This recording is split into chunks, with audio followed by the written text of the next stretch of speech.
Tudo da Canção Nova em um só lugar. Canção Nova Play. Meus caros amigos e amigas que nos acompanham pela TV Canção Nova, uma alegria muito grande. Estamos começando mais um programa Pergunte e Responderemos.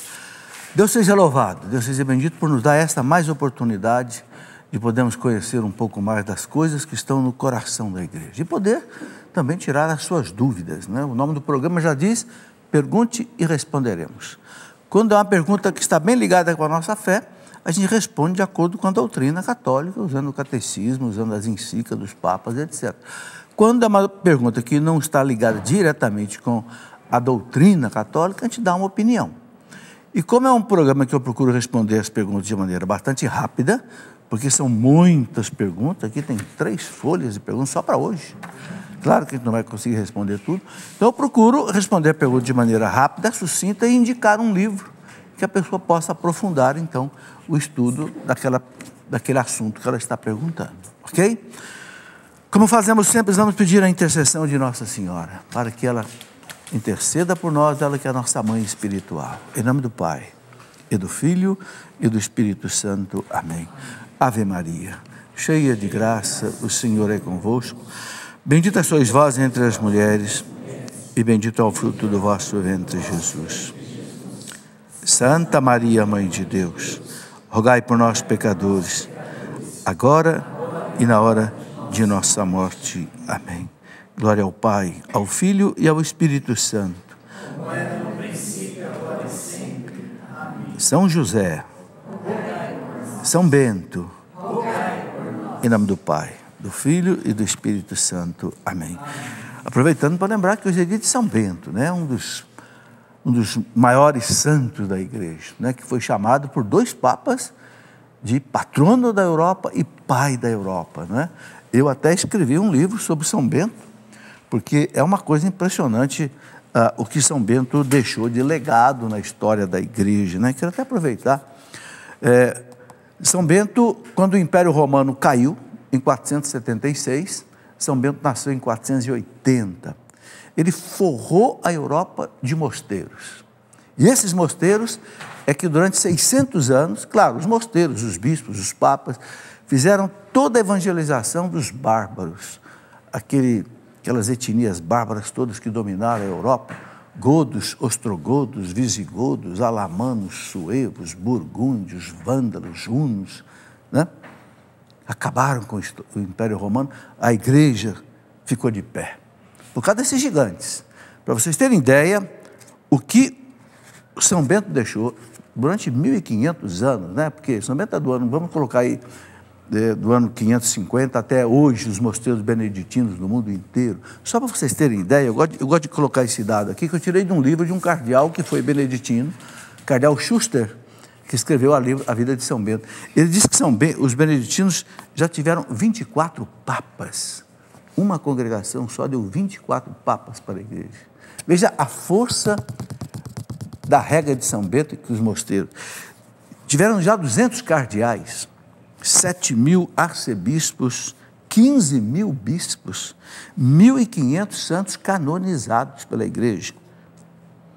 Olha, e depois ainda diz aqui que eles já construíram no mundo mais de 37.000 mosteiros. Pensou o que significa isso? 37.000 mosteiros. É coisa toda a vida. Quer dizer, esse gigante é que nós hoje celebramos a festa dele. E tem aquela medalha bonita de São Bento, a oração maravilhosa de São Bento, né? A cruz sagrada é a minha luz, não seja o dragão o meu guia, retira-te, Satanás. Né? É mal aquilo que tu me ofereces, não me aconselhe coisas vãs, bebe tu mesmo o teu veneno. Né? São Bento colocava a cruz em todos os lugares dos mosteiros dele, porque ele via na cruz realmente o sinal sagrado que vencia as tentações. Muito bem, quero aqui rapidamente dizer o nome das cidades de vocês que estão aqui ao vivo no nosso programa, no nosso estúdio. Temos amigos de Santa Rita do Passa Quatro. Pode levantar a mão que o câmera vai morrer. Santa Rita é São Paulo, é Minas, é São Paulo, né? Que tem Santa Rita em Minas também, né? Santa Rita do Passa Quatro. Não, Santa Rita do Sapucaí, que é Minas, né? Petrópolis, Rio de Janeiro, está ali atrás. Ribeirão Preto, São Paulo. Andradas, que é Minas Gerais, a comunidade javenice, ligada lá ao Tatá de Itajubá, né? Estarei esse ano lá em Itajubá, fazendo uma pregação lá para a comunidade javenice. Dourados, São Paulo. Dourados não é Mato Grosso? Tem em São Paulo também, é? Que tem em São Dourados, Mato Grosso também. Mato Grosso do Sul. Santa Maria do Pará, ok? Paraibuna, São Paulo. Juiz de Fora, Minas Gerais. Colatina, Espírito Santo. E Jundiaí, São Paulo. Sejam bem-vindos, é uma alegria recebê-los aqui na Canção Nova e aqui também no nosso programa. Agora vamos aqui às perguntas que já chegaram primeiro por Facebook, ou então por carta, ou então por telefone. Depois a gente vai ver as perguntas que chegaram por e-mail no segundo bloco do programa. Okay? Então a primeira pergunta é aqui do Luiz Fernando, de Campo Grande, de Mato Grosso do Sul. Pergunta o seguinte: eu gostaria de entender sobre a origem das freiras. Como essa tradição da igreja, porque são noivas de Cristo, no céu Jesus terá muitas esposas? Veja, as freiras são mulheres consagradas a Deus, que fizeram o voto de celibato, como sacerdotes, né? Só que elas não são ordenadas, né? Elas não pertencem ao clero da igreja. O clero são os padres, diáconos e bispos.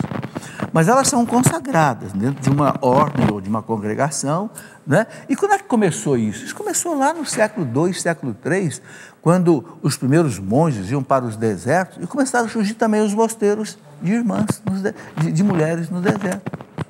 Então ali surgiu essa vocação muito natural na igreja. Hoje nós temos as contemplativas, né? De várias ordens, né? Que passam a vida, né? Rezando, intercedendo pela igreja, algo importantíssimo, como as carmelitas, por exemplo, né? Muito bem. Falando em carmelitas, quero aproveitar para mostrar um livro aqui, A Última ao Cadafalso. Que livro é esse? Esse livro conta a história de 16 carmelitas que na Revolução Francesa foram decapitadas. Muita gente pensa que a Revolução Francesa foi uma beleza, uma panaceia, igualité, fraternité, liberté, né? Igualdade, liberdade. Foi um horror. Foram 10 anos de terror, onde mataram mais de 17 mil padres e mais de 30 mil religiosos pelo crime de serem católicos. E essa autora aqui, Gertrude von Lefort, é uma jornalista alemã, que ela inclusive ela é doutora honoris causa pela Universidade de Munique, né? Ela escreveu esse livro contando, porque a última ao cadafalso. Cadafalso é a guilhotina, né? A gente colocava o pescoço da pessoa ali e descia o facão, né? Ela conta as 16 carmelitas que foram arrancadas de um mosteiro, levado para uma praça pública e todas elas degoladas. Por que essa palavra, a última ao cadafalso? Porque a Madre Superiora quis ser a última a ser degolada. Então ela foi consolando cada uma das irmãzinhas dela, até que a última foi ela. E é interessante, né? Uma passagem que tem aqui fantástica. Teve uma das irmãzinhas que falou para ela assim: Madre, a senhora me perdoe, hoje eu não consegui rezar todas as orações do dia, o ofício das horas. A Madre falou: não se preocupe, minha filha, nós todos vamos acabar de rezar lá no céu. E todas foram decapitadas. Uma história fantástica. Você começa a ler esse livro aqui. Eu dei esse livro para o nosso produtor ali, o Bruno disse que, né, devorou quase que numa noite. A última ao cadafalso. Vale a pena. Sabe por quê, gente? Porque muitas vezes, especialmente nas universidades, nos cursinhos, colocam a Revolução Francesa como uma panaceia. Foi um horror. Foram 10 anos de terror do seu Robespierre e seus Condorcet, seus perseguidores da igreja, Rousseau, né? Aqueles ateus que se revoltaram contra a igreja e provocaram essa mortandade toda. Mas fica aí, eu vi a pergunta aqui, então lembrei desse livro. Humberto, via Facebook, é proibido um leitor fazer a leitura e o salmo na mesma celebração? Não, Humberto, não é proibido, não. O leigo só não pode fazer a leitura do Evangelho. O Evangelho tem que ser ou diácono ou padre. Mas um leigo fazer ao mesmo tempo a primeira leitura e o salmo pode. Agora é ideal que sejam pessoas diferentes. É bom que, né, a gente divida essas coisas, né? Dá mais participação. Fátima dos Santos, via Facebook. Alguém pode retirar uma pessoa da fila da comunhão no caso de embriaguez ou pecado público? Veja, essa é uma questão muito delicada. O documento da igreja, que é do Papa João Paulo II, Redemptione Sacramentum, quando fala disso, esse documento tem aqui nesse livro. Vou indicar porque alguém pode querer ler para entender e celebrar a liturgia. Aqui, se não me engano, no número 84 do documento, Redemptione Sacramentum, o documento diz assim, que a igreja não deve negar a Eucaristia a quem quer receber. Ou seja, em princípio, a responsabilidade é da pessoa. Ok? Se uma pessoa que está em pecado mortal, ela vai comungar, não cabe ao ministro fazer o discernimento, ele tem que dar a comunhão.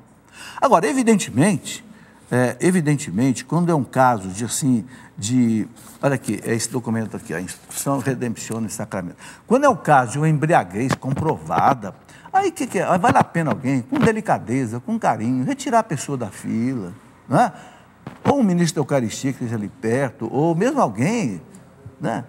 Com jeito, para não provocar escândalo, vale a pena retirar a pessoa da fila, levar a pessoa lá para um lugar. Às vezes tem uma pessoa realmente bêbada, às vezes, olha meu amigo, vamos ali tomar um cafezinho comigo, né? Te dou aqui uma gorjetinha, entendeu?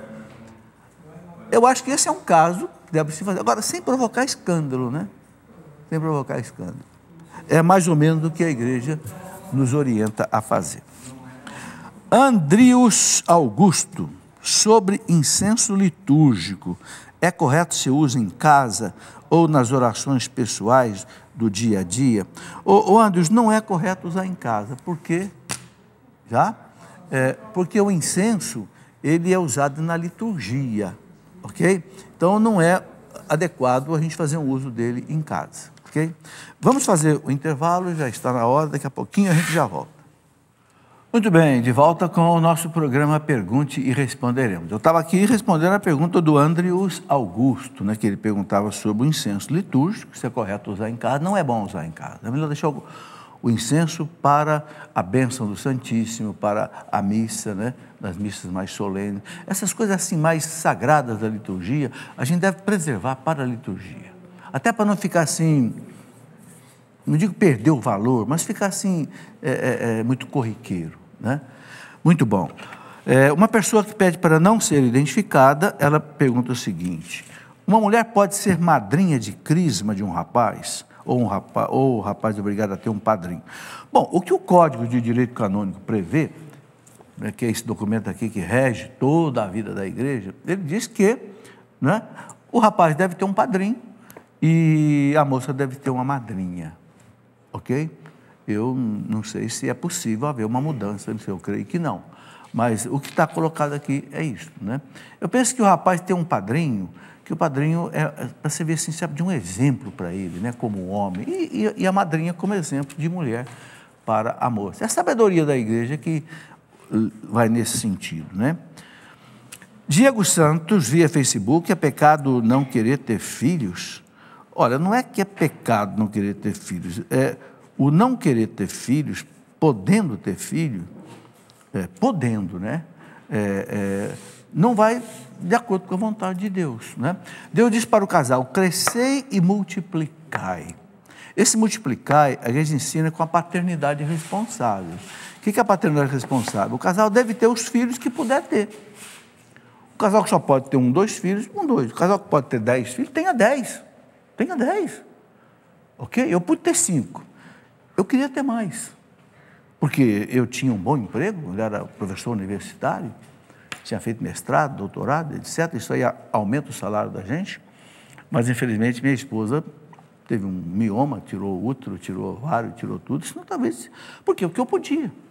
Né? O que está errado no mundo? O que está errado no mundo é que as pessoas que podem ter filho não têm. E as que não podem, têm. Quer ver a prova disso? Você passa num bairro pobre, está cheio de crianças, correndo na rua, soltando pipa, não é isso? Você não vai ver isso no bairro rico de jeito nenhum. Porque não tem criança. Eu já li uma vez uma notícia que no bairro do Morumbi, em São Paulo, um casal morreu, um verdadeiro palácio ficou para o governo, porque não tinha herdeiro. Não tinha herdeiro. Quer dizer, então a igreja quer as coisas no lugar certo. Quem não pode, tenha pouco. Quem pode, tenha mais. Entende? Ora, uma pessoa pode criar 10 filhos, 10 médicos, 10 advogados, dentistas. Claro, tá. Sabe? A vida, o catecismo da igreja fala assim, que os filhos são o melhor fruto do matrimônio. Sabe, a vida é a vida não tem nada que se compare à vida, né? Então, a limitação da vida tem que ser por um motivo justo, ou de saúde, ou financeiro. Agora, a igreja pede que não seja um motivo assim, de comodismo, de egoísmo. Ah, não vamos ter filho, não, porque filho gasta muito, filho dá trabalho, filho tira o sono. A missão do casal é crescer mutuamente e ter os filhos. E olha, é uma alegria ter filhos. A maior alegria da minha vida são meus 5 filhos e meus 12 netos. Não troco por nada. Nada. É aquilo que a gente constrói, né? Muito bem. Agora, evidentemente, um casal que se casa e diz, não, nós não vamos ter nenhum filho. Aí o casamento pode ser declarado nulo. Por quê? Porque no altar eles fizeram uma promessa. O padre pergunta, vocês prometem receber os filhos que Deus lhes enviar, educando-os na fé do Cristo e da igreja? Sim. Então, um casal que promete isso, depois diz, não vamos ter nenhum filho, esse casamento, diante de Deus, pode ser declarado nulo pelo tribunal da igreja. Por quê? Não foi cumprida uma exigência para a validade do matrimônio. A igreja nunca vai dizer quantos filhos o casal deve ter. Não, isso cada caso é um caso. Cleodeni, via Facebook. Podemos cantar o Pai Nosso da hora da Santa Missa? Creio que sim, porque as missas solenes cantadas, pode-se cantar o Credo, pode-se cantar o Glória, não é? Agora é preciso que a letra não mude e seja uma música bem adequada, né? Há músicas muito boas do Pai Nosso, né? Não quer ser identificado. Tudo bem, pergunta o seguinte, a masturbação é um pecado mortal? Sim, o catecismo da igreja fala, quando fala da masturbação, eu posso dizer até qual é o número aqui que o catecismo fala, parágrafo 2352 e 2396, quero ler o 2396. 2396 diz assim, ó, é rápido aqui para encontrar, 2393 diz assim, entre os pecados gravemente contrários à castidade, é preciso citar 2 pontos, a masturbação, a fornicação, a pornografia e as práticas homossexuais. Está aqui, ó, parágrafo 2396 do Catecismo. Então, em princípio, masturbação, eu vou ler de novo, fornicação. Fornicação é 2 pessoas que não são casadas terem vida sexual, né? Pornografia e as práticas homossexuais. O catecismo coloca como pecado grave, né? Agora, no caso da masturbação, o catecismo faz uma observação interessante, que às vezes a situação, por exemplo, especialmente de um jovem, né, que é uma masturbação assim, já meio compulsiva, né, é um vício que se tornou. Então o catecismo diz aqui que às vezes, né, isso pode diminuir a culpa. Então pode tornar a masturbação não um pecado grave. Mas aí cada caso é um caso, né? Eu vou ler aqui, quando ele fala disso, quando ele fala aqui dessa questão da masturbação. Bom, não vou ler não para não gastar tempo, mas é isso que ele fala. Às vezes, um caso psicológico de compulsividade, né? Olha, eu na minha juventude, conheci um caso de um rapaz que se masturbava tanto que chegava até a sangrar. Quer dizer, é um caso de compulsão. Aí você não pode se tratar simplesmente como um pecado grave. Aí tem mais uma doença, às vezes, psicológica do que... Então, se dentro da normalidade, né, é considerado um pecado grave. Mas, às vezes, pode não ser. Porque, veja bem, todo pecado... Uma coisa importante de entender na pastoral, todo pecado tem um lado objetivo e um lado subjetivo. Isso quer dizer o quê? Toda culpa, ela pode ser aumentada ou diminuída, né? São as agravantes e as atenuantes. Por exemplo, alguém vai roubar 1 quilo de arroz de alguém. Bom, Roubou porque está morrendo de fome. Então isso diminui a culpa. Às vezes até muito. Entendeu? Ou não, roubou, não precisava roubar, roubou. Entendeu? Então, roubar é pecado. Mas em que circunstâncias? Então é preciso ver as agravantes e as atenuantes. Entendeu? Que pode, às vezes, tornar um pecado grave e não ser grave. Então aí é que a moral católica não é muito fácil de aplicar, né? Muito bem, olha, eu queria chamar a atenção, aqui ele fala também de pornografia, práticas homossexuais. Eu queria chamar a atenção para a questão da pornografia, porque hoje a pornografia, até que foi bom a produção deixar esse livro aqui, As Consequências da Pornografia. Eu escrevi esse livro por quê? Porque eu estou assustado com a questão da pornografia. A pornografia está arrebentando muitos jovens, até crianças. Por quê? Porque qualquer celular hoje, você baixa filme erótico, vídeos pornográficos. Isso está sendo comercializado altamente no mundo. Para vocês terem ideia, os Estados Unidos tem um faturamento de cerca de 10 bilhões de dólares com vídeos pornográficos. Isso onde é que vai? Isso vem para cá, isso vai para o mundo inteiro. O Japão fatura 5 bilhões de dólares. Eu fui pesquisar tudo isso. Para vocês terem ideia da gravidade desse problema, no estado americano de Utah, o governador de Utah, nos Estados Unidos, considerou a pornografia um problema de saúde pública. Por quê? Porque os psicólogos estão dizendo que está fazendo, em muitos jovens, o efeito de uma droga. Jovens viciados em pornografia não conseguem trabalhar, não conseguem estudar, a cabeça fica...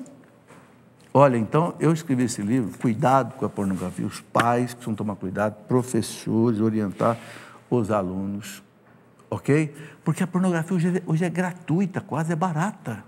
Você baixa na internet, baixa no celular, entendeu? Vídeos. É uma questão séria. E olha, pecado grave. São Paulo fala, nosso corpo é templo do Espírito Santo. 1 Coríntios 3,16. São Paulo fala assim, aquele que profana o seu corpo, que é templo do Espírito Santo, Deus o destruirá, porque o templo de Deus é sagrado, e esse templo sois vós. Sabe, o pecado de pornografia é um pecado sério. Por isso que o catecismo coloca aqui como um pecado grave, certo? A gente tem que ensinar, meus irmãos, a pureza, a castidade. Não podemos rasgar o 6º mandamento da lei de Deus, não pecar contra a castidade, ok? Mesmo que a mídia, né, tenha transformado o sexo numa coisa banal, fala-se namoro hoje como se fosse liberdade para viver vida sexual, até se incentiva. Eu vi aí no Dia dos Namorados, motéis fazendo promoção para os namorados. Desde quando o namorado tem que viver vida sexual? Vida sexual é para quem é casado. O sexo é o selo do casamento, do matrimônio. E não para ser brincado aí no namoro, depois gera-se uma criança, ele não quer assumir a criança, aborta-se a criança. Sexo sem compromisso, de uma aliança no dedo, não tem sentido. É a lei de Deus. Ninguém é feliz se não vive a lei de Deus. Eu escrevi um livro, parece que Deus até inspira as pessoas a colocarem para ser feliz. Como é que você vai ser feliz? Se você viver segundo a lei de Deus.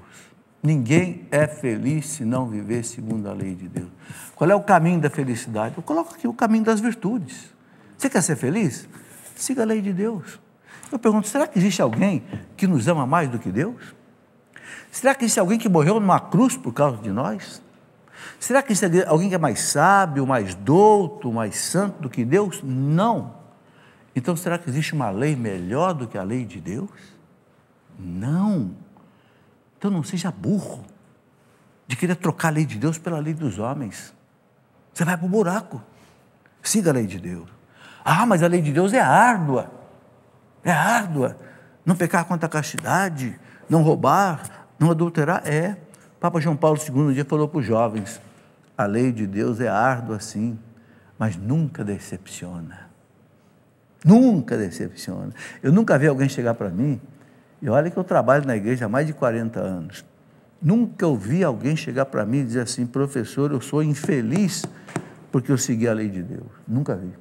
Mas eu já vi muita gente vir chorar nesse ombro aqui, ó, porque não quis viver a lei de Deus. tudo que o demônio quer é que você não viva a lei de Deus. Aí você vai sofrer. Quer ser feliz? Viva a lei de Deus. Bom, agora eu vou colocar uma pergunta aqui que vai ser respondida por Dom Henrique Soares, que é bispo lá de Palmares, no Pernambuco. Tem alguém de Pernambuco aqui hoje? Não. O grande Dom Henrique. A pergunta para o Dom Henrique é a seguinte: por que os cristãos não podem fazer vasectomia e laqueadura? É a pergunta que vem de uma das nossas ouvintes, da Ana Cristina. Vamos ver aí a resposta do Dom Henrique. Porque para o cristianismo, para o catolicismo, o ato sexual deve ser aberto para a vida. O ato sexual ele tem dois sentidos. O primeiro é o prazer do casal. Fala agora do casal, daqueles que são casados religiosamente, como diz São Paulo, casados no Senhor. O primeiro objetivo do ato sexual é celebrar o amor dos dois. Um amor que é partilhado na vida, no dia a dia, no trabalho, na criação dos filhos. Veja, porque os dois se entregam na vida, entregam seus corpos na relação sexual. É a celebração do amor. Mas essa celebração do amor deve ser estruturalmente aberta para a vida. O ato sexual é um belíssimo modo de participar da criação de Deus. Então, fazer a vasectomia é truncar o ato sexual. É tirar dele a possibilidade de abertura para a vida. Por isso, moralmente, é uma coisa falha. Um cristão não deve fazer a vasectomia. Se há algum motivo específico que recomende a vasectomia, aí nesse caso, veja, converse com o seu diretor espiritual que vai escutar você e vai dar as orientações pertinentes. É isto. Mas, em princípio, não deve fazer nada que feche o ato sexual para a vida. Bem, às vezes alguém pergunta assim, mas e agora? Eu já fiz. Né? Já fiz a laqueadura, como é que faz? Ora, se arrependa e se confesse. O Catecismo da Igreja diz uma coisa maravilhosa aqui, no parágrafo 948, se não me engano, o Catecismo diz assim, não, 982, não há pecado que a Igreja não possa perdoar, desde que a pessoa, claro, esteja arrependida e não queira mais fazer aquilo, entendeu? Então, você se já fez, né? O Henrique falou bem claro, o católico não deve fazer, mas se você já fez, sabe, às vezes a pessoa faz num momento de desespero, de angústia, sabe, às vezes acontece, sabe, e Deus entende, e Deus perdoa, né? Se arrependa diante de Deus, procure um padre, se confesse e esqueça, vida nova, ok? Não fica remoendo isso na cabeça, não. Bom, antes de continuar aqui, eu queria só lembrar duas coisas, né? Primeiro, o calendário da Canção Nova. A Canção Nova tem um calendário onde em cada mês dele vem um boleto para você ajudar. Qual é a finalidade desse calendário? É diferente da contribuição mensal que as pessoas fazem. É porque a Canção Nova aqui, ela recebe muita gente. Não sei se vocês estiveram aqui agora, nesse final de semana. A Canção Nova recebeu pelo menos 20 mil pessoas aqui. Eu sei que eu estava pregando lá no Centro de Evangelização no domingo, fiquei impressionado de ver. Devia ter 20 mil pessoas. A cidade de Cachoeira tem 30 mil pessoas. Quer dizer, às vezes tem aqui, o PHN agora tem certeza, o PHN vai dar aí 50, 100 mil pessoas passando por aqui. Então, aqui, o Bruno me trouxe aqui, o calendário, cada mês, ele tem um boleto aqui, com que finalidade? A arrecadação de cada mês é para uma obra aqui da Canção Nova. A Canção Nova falta muita coisa. Claro, nós precisamos aqui de centenas de banheiros. Claro, você imagina você receber aqui 50 mil pessoas. Praça de alimentação, tudo, né? Então, cada mês desse calendário é uma obra, por exemplo, a ermida, onde é rezado o terço. A ermida não cabe 30 pessoas. Um dia que chove, não pode rezar o terço na ermida de Nossa Senhora, porque não cabe. Então, está sendo construída uma ermida um pouco maior. E assim, essas coisas todas que quem já esteve aqui na Canção Nova entende por que é. Certo? Bem, outra coisa que eu quero lembrar é que você pode seguir aí o nosso programa também pelo facebook.com/pergunte e responderemos CN no final. facebook.com/pergunte e responderemos CN. E você pode mandar sua pergunta também pelo e-mail do programa, que é o pergunte e responderemos @cançãonova.com. Muito bem, vamos continuar então respondendo as perguntas que agora estão aqui no Plasma e que chegaram por e-mail. ok? Os anteriores foram por Facebook ou telefone. Eu só quero antes mostrar aqui mais um livro que eu considero importante para a orientação dos casais, porque chegam muitas perguntas desse tipo. Vida sexual no casamento. Por que eu escrevo um livro? Quando eu recebo muitas perguntas. E olha que eu recebo... Sabe quantas perguntas eu já respondi nesse programa aqui, desde que esse programa começou? Esse programa está com 6 anos. Nós devemos ter respondido já cerca de 5 a 6 mil perguntas. Porque são uma base de 20 perguntas por programa, são cerca de 50 programas por ano, 50 vezes 20 mil, em 5 anos, 5 mil, ok? Então, quando as perguntas se repetem muito, eu procuro escrever um livro. Esta é uma pergunta: o que eu posso ou não posso viver na minha vida sexual? É um livro que eu pedi ao nosso bispo para ler, para dar um imprimatur. Imprimatur, vocês sabem o que é. É autorização para que o livro seja publicado. Livro de doutrina tem que ter um imprimatur da autoridade eclesiástica. Então, Dom Benedito Beni autorizou a publicação desse livro. Muito bem, vamos aqui. A Ana Cristina perguntando o seguinte: é recomendado receber a Sagrada Comunhão na boca? Porque é recomendado, sim. Antes do Concílio Vaticano II, eu me lembro, eu tinha meus 14 anos de idade, a comunhão era só na boca. Por que é recomendado? Porque muitas vezes na mão pode soltar alguma partícula. E a partícula, por menor que seja, é o corpo de Cristo. Então, eu só comungo na boca. Eu prefiro, eu acostumei assim, né, da minha infância, da minha juventude. Agora a pessoa escolhe. Aqui no Brasil você escolhe. Você pode comungar na mão, receber na mão, ou pode comungar na boca, pode receber de joelho ou pode receber de pé. Ninguém pode proibir isso, hein? Tem documento da igreja. Olha, aquele documento que eu mostrei, a Redemptione Sacramento, que está aqui, ó. A Redemptione Sacramento fala que não é o ministro que escolhe como é que você vai comungar, é você que escolhe. Se você ajoelhar, ele tem que te dar comunhão. Se você quiser comungar na boca, ele tem que te dar na boca. Ninguém pode proibir. Está escrito aqui, ó. Ok? Muito bem. Pode passar? Graziele Cipriano. A indulgência retira a necessidade da confissão a partir do momento que você adquire ela? Não. Graziele, veja, a indulgência exige a confissão. Para que alguém ganhe uma indulgência plenária, a indulgência plenária é aquela que absolve todas as penas que a alma teria que cumprir no purgatório, né? Penas de purificação, para chegar à santidade. Para conseguir uma indulgência plenária, isso pode ser feito uma vez por dia, você tem que fazer uma confissão bem feita, participar da missa e comungar, rezar pelo Papa, pelo menos um Pai Nosso, uma Ave Maria e um Glória, e cumprir uma quarta condição, que tem 4 alternativas para cumprir a quarta condição. Quais são as 4 alternativas? Ou você reza um terço em família, diante de um oratório, ou você faz a via sacra na igreja, acompanhando os quadrinhos, ou você faz meia hora de leitura bíblica meditada, ou você faz meia hora de adoração ao Santíssimo na capela. Aí você cumpre a quarta condição. Então, exige a confissão, não dispensa não, ok? Muito bem. Quais os malefícios da novela Reginaldo Zuccolotto de Belfort? Ô Reginaldo, você assiste novela, quem assiste novela sabe, tem coisa ali que não serve, né? Às vezes tem estímulo à homossexualidade, às vezes tem estímulo à pornografia, às vezes tem estímulo ao adultério. É ou não é verdade? Então, há novelas que fazem uma pregação sistemática de antivalores cristãos. A gente faz uma pregação sistemática de valores cristãos. Aí vem certas novelas, não digo todas, mas tem certas novelas que fazem uma pregação sistemática de antivalores. Eu não deixava meus filhos assistir novela. Não deixava. Explicava para eles por quê. Procurava criar outros filmes, outros atrativos, tal, porque não quero que vocês sigam esse exemplo aqui, não é adequado para vocês.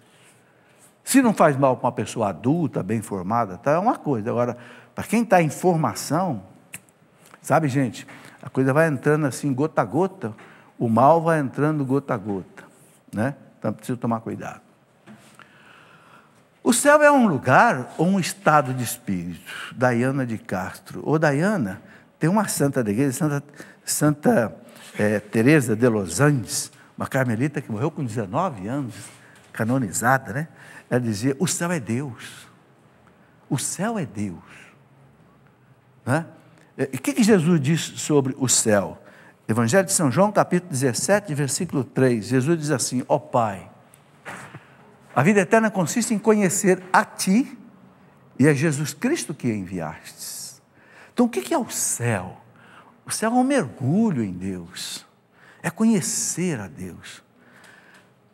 E Deus é a eternidade, Deus não tem princípio e Deus não tem fim. E Deus é infinito. Então, o que será o céu? O céu é a gente conhecer Deus sem cessar. E não haverá cansaço, não haverá fastio, não haverá enjoo. Por quê? Porque Deus é infinito. Ok? A gente olha uma criança maravilhosa, a gente fica maravilhado de ver uma criança, né? Um pássaro bonito, um peixe bonito, uma flor. A gente já fica assim extasiado, né? Um pôr do sol. Agora você imagina você ver o Criador de tudo isso. É o céu. Então, o céu não é um lugar, porque na eternidade não existe mais nem tempo nem espaço. Então é uma realidade que não sabemos como é. Deus é puro espírito. Não é? Então, não é importante isso, saber se é material, não, o importante é o céu é Deus, é estar em comunhão. Por que a alma só pode ir para o céu se ela estiver 100% purificada? Por isso, se for preciso, passe pelo purgatório primeiro, que também não é um lugar, é um estado de purificação da alma. Porque ninguém entra em comunhão com Deus se não for 100% santo. Porque Deus é 100% santo. A carta aos Hebreus, capítulo 12, versículo 14, diz assim: buscai a paz com todos, né? E a santidade, sem a qual ninguém pode ver o Senhor. Hebreus 12, 14, está aqui, ó. Procurai a paz com todos e ao mesmo tempo a santidade, sem a qual ninguém pode ver o Senhor. O ver na Bíblia não é só ver com os olhos, é entrar em comunhão. Por isso que existe o purgatório. O catecismo, quando fala do purgatório, parágrafo 1030, o catecismo fala assim: aqueles que morrem na amizade de Deus, nós aqui vamos morrer na amizade de Deus. Se vocês estão aqui na Canção Nova procurando Deus, eu também, é porque nós somos amigos de Deus, não é? Ninguém que não seja amigo de Deus não vai na igreja. Então o catecismo fala: aqueles que morrem na amizade de Deus, mas não estão 100% purificados, então passam por uma purificação no purgatório. Quem é aqui que não tem nenhuma impureza na alma? Quem aqui que é 100% santo? Levanta a mão. Eu abaixo as duas. Mas eu sou amigo de Deus. Então eu vou para o céu. Nem que seja para eu passar lá pelo purgatório, para atingir a perfeição necessária para entrar na comunhão com Deus. E aí entra a questão das indulgências, as orações pelas almas, as esmolas pelas almas, as missas pelas almas. Por quê? Porque a alma do purgatório não pode mais fazer nada por ela. Porque com a morte extinguiu o tempo dela conquistar mérito diante de Deus. Então, quem é que faz por ela? É a igreja do céu e a igreja da terra, que reza pela igreja padecente. É a nossa fé. Ok? Rui Gomes, de Recife. Porque quando uma criança nasce com o cordão umbilical em volta do pescoço, ela é consagrada a São José? Ô Rui, eu acho que é para não morrer enforcada. Eu não sei responder essa pergunta, mas está com o cordão enrolado ali. São José valei-nos. Eu acho que não chama só, chama Nossa Senhora também, chama os anjos da guarda, chama todo mundo para tirar esse cordão. Eu acho bonito isso, né? É fé, isso é devoção aos santos, né? De Leon Oliveira, o que é o ofício das trevas? Ô De Leon, o ofício das trevas é aquele ofício que é rezado na sexta-feira da Paixão de Cristo, né? E que celebra exatamente isso, né? A ação das trevas, do mal, né? Que levou o Cristo àquele padecimento horroroso, à morte daquele jeito, né? É para destacar, dentro da Semana Santa, o horror do pecado. Porque quem é que crucificou o Cristo? O nosso pecado. A igreja fala: Cristo morreu pelos nossos pecados. Claro que a ação foi ali daqueles sacerdotes judeus, escribas, doutores da lei, os romanos e tal, mas Cristo se entregou a eles, porque Cristo só se entregou quando Ele quis. Ele disse, ninguém tira a minha vida, eu a dou e a retomo quando eu quero. Mas Ele se entregou por causa dos nossos pecados. Então, a gente só entende o horror do pecado, a hediondez do pecado, quando a gente olha para o Cristo massacrado na cruz. Entenderam? Aí a gente vê como o pecado é algo terrível. Né? E as trevas celebram isso, né? O horror do pecado, o horror do mal. Caio Rezende Vilela, Prata, Minas Gerais. Como a igreja vê Pôncio Pilatos? Ele é considerado totalmente culpado pela morte de Jesus na cruz. Ele é culpado. Claro que não foi só ele. Judas entregou Jesus. Os doutores da lei, os sacerdotes lá do Sinédrio, que era o tribunal dos judeus, já tinham condenado Jesus à morte. Mas Pilatos, por que a igreja coloca? Padeceu sob Pôncio Pilatos. Porque Pilatos tinha autoridade de dizer, ninguém vai matar esse homem. E ele sabia que Jesus era inocente. Interessante como é que Deus deu chance para Pilatos, né?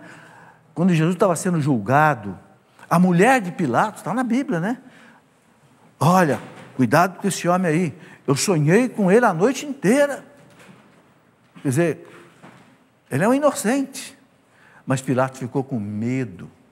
Medo do que? Daqueles doutores da lei, sacerdotes, denunciarem ele para os romanos, né? Porque ele era um governador romano. Então, Pilatos, por medo, por covardia, entregou Jesus para ser crucificado. Então, ele é culpado, e eu penso que é o maior culpado, porque ele tinha poder para dizer não. Este homem, e ele disse, não encontro nele pecado, falou para os doutores da lei. Mas começaram a gritar, crucifica-o, crucifica-o, crucifica, se você o liberar, você é contra César, porque ele é um motinador, ele não tinha feito motim nenhum. Cristo não pregava nada de derrubar o Império Romano, dar a César o que é de César, a Deus o que é de Deus. Mas Pilatos, ele realmente foi o maior culpado. Anderson Cruz, como seria o jejum para uma pessoa diabética e que também toma remédios para a pressão? O Anderson, é bom a pessoa conversar com o médico. Doutor, eu sou cristão, gosto de fazer meu jejum, agora o senhor conhece a minha saúde, que tipo de jejum que eu posso fazer? Às vezes, gente, jejum não é também só de alimento. Às vezes o jejum pode você tirar alguma coisa que você gosta de fazer. Eu gosto muito de novela, então não vou ver novela. Eu gosto muito de, não sei, alguma outra coisa, não vou fazer isso. Sabe? Porque tem o jejum do corpo e o jejum do espírito.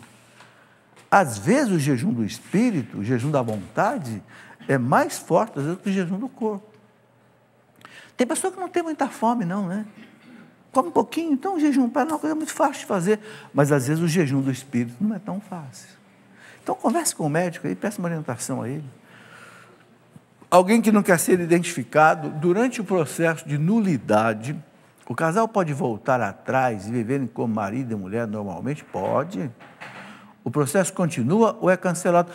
É só você chegar no tribunal e pedir para cancelar. Quem entra com o processo no tribunal, se quiser, pode ir lá cancelar o processo. Né? Vão lá ambos e dizem lá para o tribunal, para o juiz, olha, fizemos as pazes, reconciliamos, cancela o processo. Cancelou, acabou. Não tem problema nenhum. Pode cancelar sim. Carla de Goiás, para o casal na vida sexual, qual o método de prevenção que a igreja aceita e que não é pecado? Carla, a igreja recomenda o método Billings. O que é o método Billings? Existe um livro, não sei se tem aqui na Canção Nova, não é meu não, chamado O Método da Ovulação. O método Billings é muito simples, e ele funciona quando o casal aprende a usar e usa direito. O método Billings identifica os 4, 5 dias por mês que a mulher é fértil. Os dias em que acontece o quê? Que um óvulo se desprende do ovário e vem para ali a trompa e o útero. Nesses dias, o útero da mulher produz o chamado muco uterino, que é uma substância alcalina, onde o espermatozoide consegue sobreviver e fecundar o óvulo. Por quê? Porque toda a região genital da mulher é uma região ácida.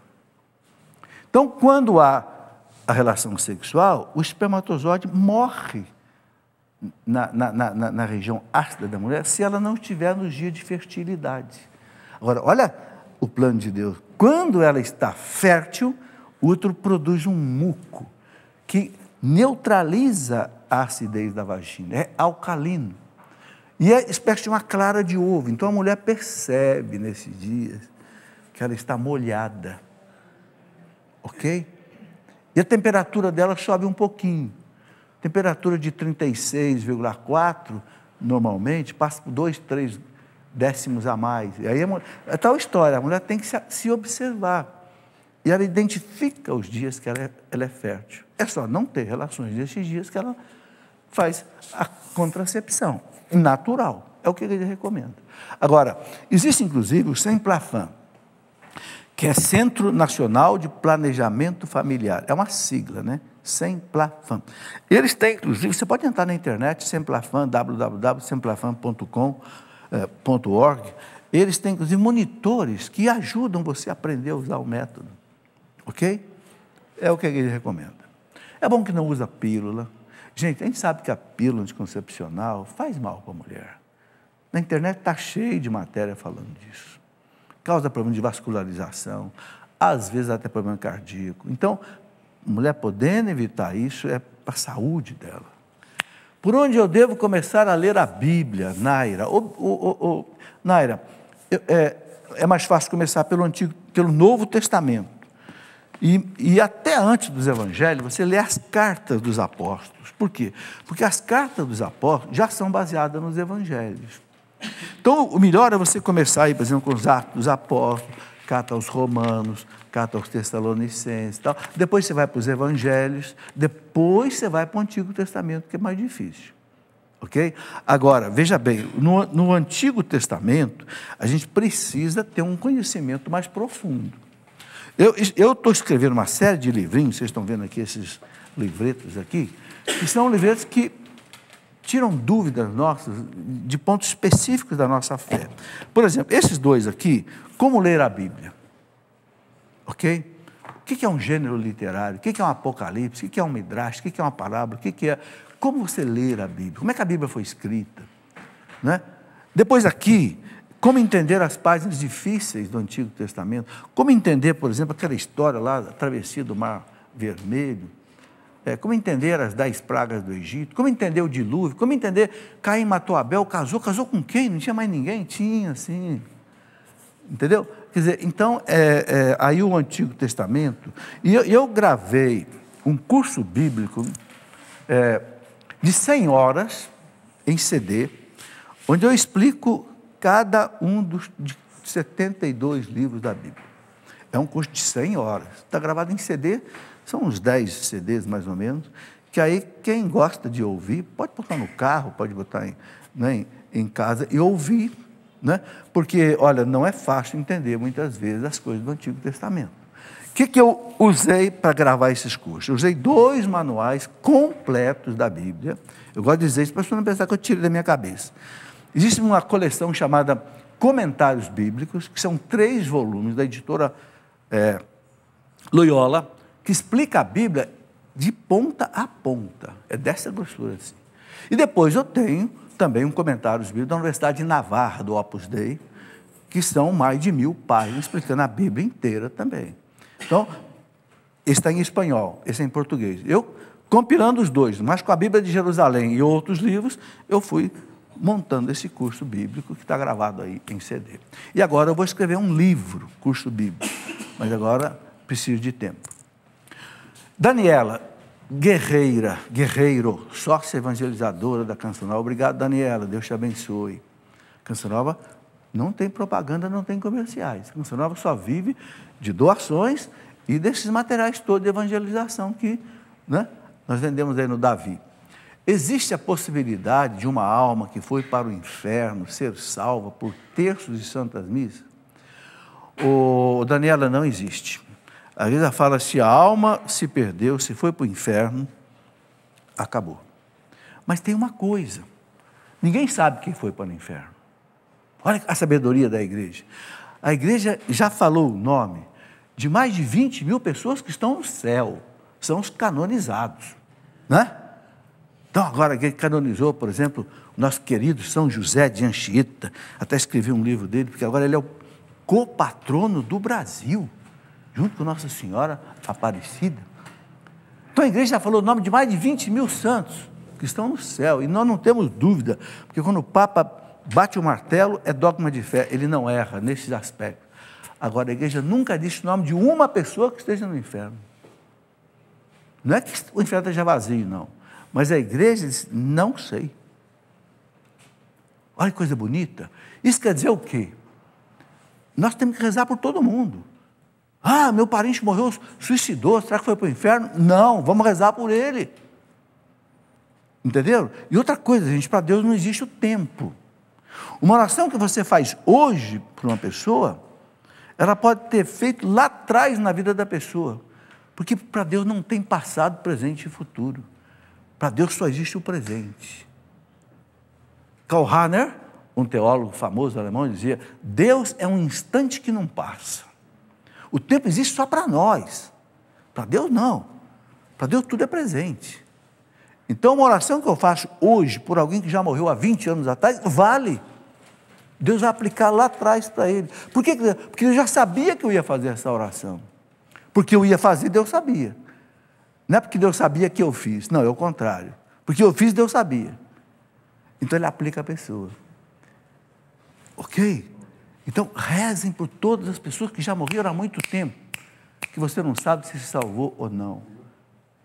Entende? É isso que a gente recomenda. Não tem para nós, né, assim, oração que fique sem efeito.